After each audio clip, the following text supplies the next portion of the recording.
Que bom vocês por aqui. Hoje vamos falar sobre espiritualidade, mais precisamente sobre a existência da alma. Mas antes de mais nada, dê o seu like, se inscreva no nosso canal, porque depois isso é muito importante para nós. Então vamos ao tema. A alma existe? O que diz a ciência? Segundo a ciência, a alma não existe. Não se pode provar cientificamente a existência da alma. Além do mais, diz a ciência, estudos comprovam que certas doenças ou acidentes podem afetar e alterar a percepção, a personalidade e as emoções das pessoas, de forma que as mesmas se tornam irreconhecíveis. Isso é verdade. A alteração no cérebro, seja por um acidente, sobre qualquer fator, ela pode alterar a personalidade da pessoa. Vemos isso constantemente no caso de depressão, de ansiedade, esquizofrenia e tantos outros transtornos mentais. Mas vejam bem, isso não quer dizer que a alma não existe. Isso quer dizer que o corpo físico pela qual ela se manifesta está com problemas, está defeituoso. É a mesma coisa de um computador.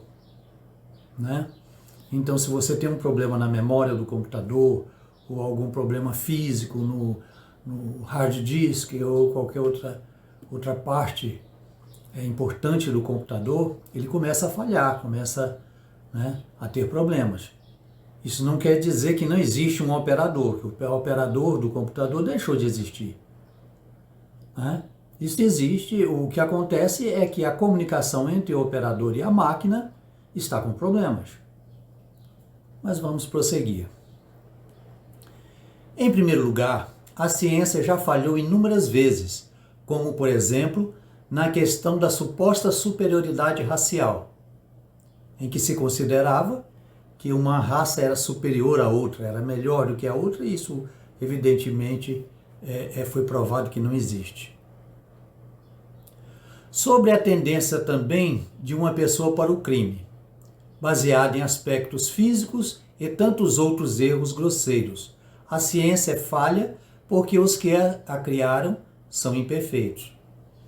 Houve uma época em que a ciência acreditava que certas formas físicas, certos aspectos físicos da pessoa indicava que ela seria ou teria tendência para ser um criminoso.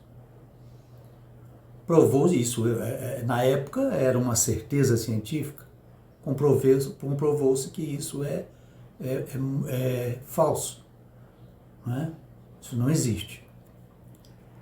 Se partirmos do princípio que o cérebro físico é a sede do pensamento e da consciência, a argumentação faz sentido. No entanto, se partirmos do princípio de que o corpo físico é uma máquina orgânica comandada por um operador independente, aí a coisa muda completamente. Imagine que nós enviássemos um robô humanoide a outro planeta onde viveria em uma civilização primitiva. Então esse robô interagisse com os nativos como se fosse um deles, como no filme O Avatar. Os nativos acreditariam que o robô orgânico é um deles e tem uma alma, como na maioria acreditamos nós mesmos. Então o robô sofre um acidente e é danificado na cabeça. Então o médico tenta consertar o robô e mexe em seu cérebro. Então o robô começa a fazer coisas diferentes. Pode ficar louco e não é mais o mesmo, já que seus circuitos cerebrais estão danificados e o operador perde o controle do mesmo, ou tem um controle deficiente do mesmo. O robô pode perder o controle da sua visão e ficar cego, pode perder a capacidade de processar corretamente as informações do seu operador e muitos outros problemas. Então o médico que operou o robô, na impossibilidade de identificar o criador do robô, e o operador do mesmo conclui que o robô não passa de um monte de carne criada ao acaso, já que não pode provar que o mesmo é controlado por um operador invisível. Esta é uma forma bem simplificada para dizer que, assim como o robô orgânico da história, o ser humano é apenas uma máquina, como o Avatar no filme. Em nosso caso, somos também uma máquina orgânica, diferente de todos os outros animais do nosso mundo. É óbvio que o cérebro físico, como qualquer máquina, se for alterado, altera também o seu funcionamento. Assim como a alma interfere no funcionamento do cérebro físico, este também interfere na alma, causando perturbações, pois alma e cérebro físico estão em perfeita simbiose, e o que acontece com um reflete no outro, até que haja separação. Então o cérebro morre e a alma se liberta e segue o seu caminho, não sem antes sofrer um período de perturbação que se prolonga ou é abreviado no tempo. Cada caso é um caso. O cérebro e a alma estão em perfeita simbiose.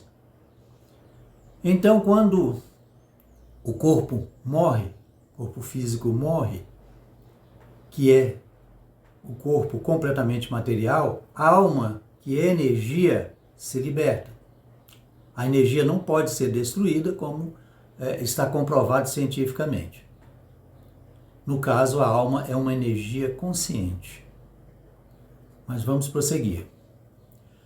Ainda citando o filme, o operador do robô orgânico foi influenciado pelas experiências do Avatar, o que mudou completamente sua personalidade e sua visão de mundo. O que mostra que o operador e o Avatar, em simbiose, influenciavam um ao outro, o que não é nenhuma surpresa. Acabamos de dizer isso. O que a ciência ainda não consegue entender, devido à sua incapacidade atual de explorar cientificamente outras dimensões, é que a nossa consciência é como o operador do robô, mas ela está em outra dimensão, interligada e sobreposta à nossa.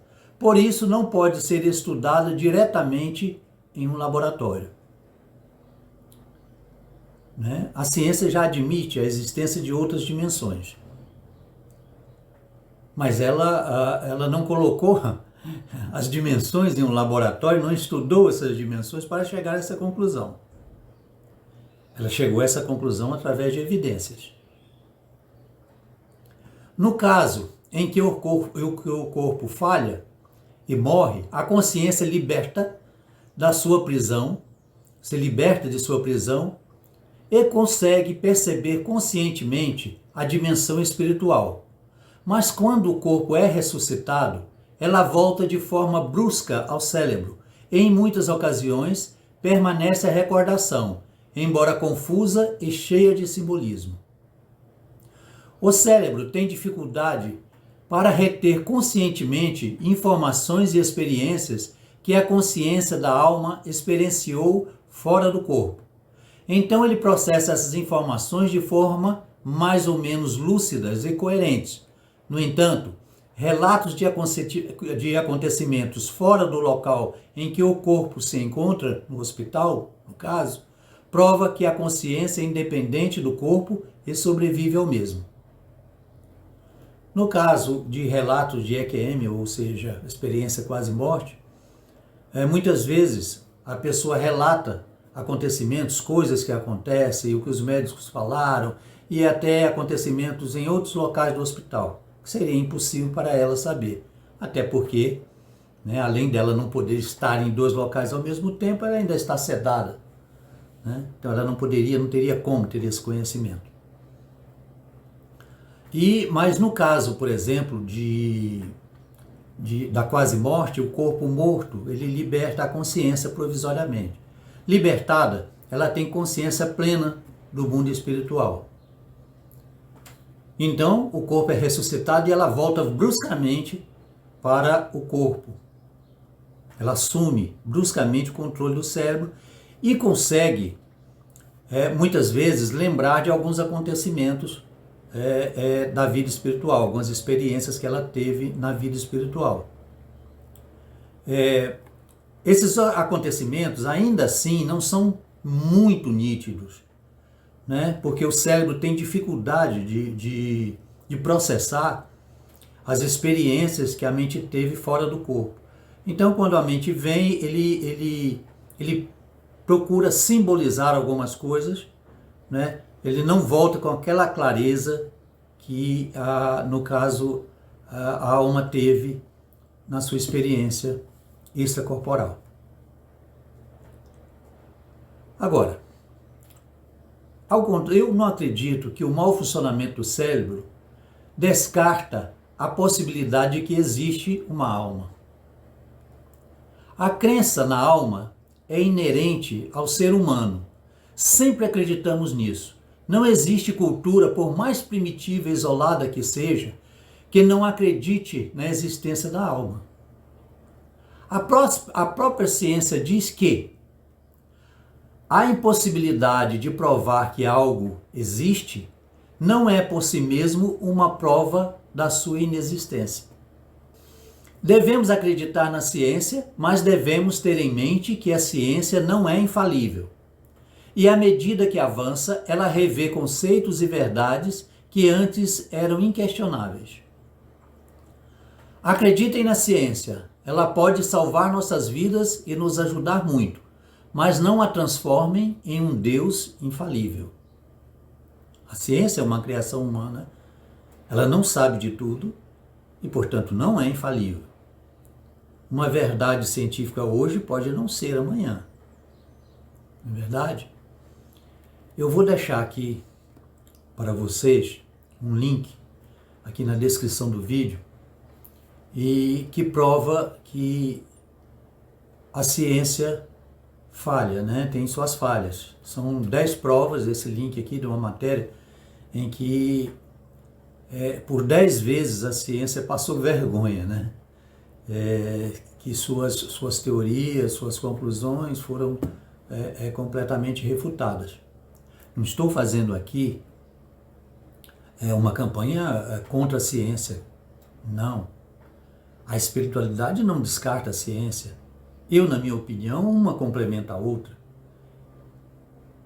E o seu antagonismo, para mim, é falso. Um dia a ciência e a espiritualidade andarão de mãos dadas.